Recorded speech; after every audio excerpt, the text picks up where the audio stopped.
Hey, Adam. We have a bulletin and we know some people read it because they point out the typos, but making the bulletin takes a lot of time and we're trying to figure out if it's worth the effort or if you have ideas on alternatives that take less time and fewer printing costs. Thanks. So, the bulletin, listen, I'm not saying that every church should use the same solution. So, I'm going to give you some solutions because typically speaking, the bulletin in its current form isn't working for a lot of churches. So, here are some ideas. You'll need to figure out what's going to work for your church. The first thing I would do, though, is I would do a communication survey, and you could do it for free using surveymonkey.com, which is online. And the communication survey is going to ask maybe 3 or 4 questions. One is going to be about age. One is going to be about how involved are you in the church? Do you serve? Do you attend a small group? Do you just attend on Sundays?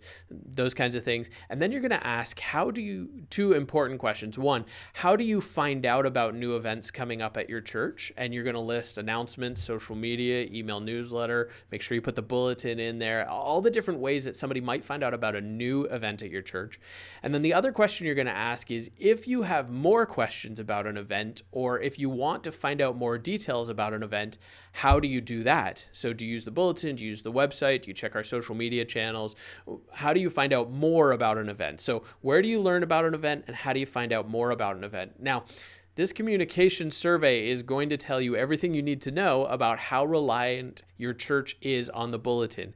Make sure that you print off a version, put it in every bulletin, because we don't want to leave those people out who might not use SurveyMonkey, but use SurveyMonkey, which is a link online. You could put it in your social media posts, you could put it in your email newsletter, your internal communications, whatever that looks like, to get as many people as possible to fill out this communication survey so you can find out how are people actually getting information about what's happening at your church. Now, this might tell you that the bulletin is completely irrelevant. This might tell you that the bulletin is something you need to keep, but you might want to consider a few ways around the bulletin. One of those ways that I found is an email newsletter.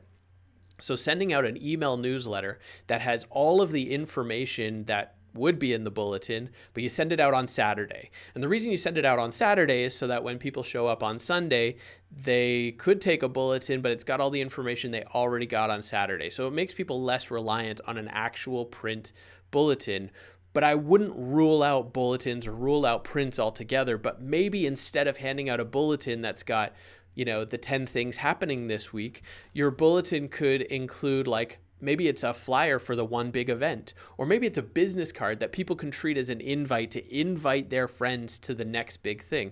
Not only are you giving your usher something to hand out, it's a conversation starter. It lets your people know about what's coming up, but gives them a tool to invite their friends. So I wouldn't rule out print. I wouldn't get rid of it all the way. There isn't a one-stop solution for this. But I think the first step is to do a communication survey and find out which communication methods, including the bulletin, are people using regularly, and how can you put effort into getting them the best information there, rather than assuming that they're not using the bulletin and trying to get rid of the effort of printing and putting it all together. So that's where I would start, is a communication survey. Find out how people are finding out about your events and how are they learning more about your events. Put your effort into those 2 spaces and see if you can maximize a paper or some kind of handout on Sundays to replace the bulletin if you decide that's the best course of action. Now, if you have a question, just go to churchmarketingideas.com and click the button that says Ask a Question. I promise I'll answer every single question, and a few of them will show up on our podcast.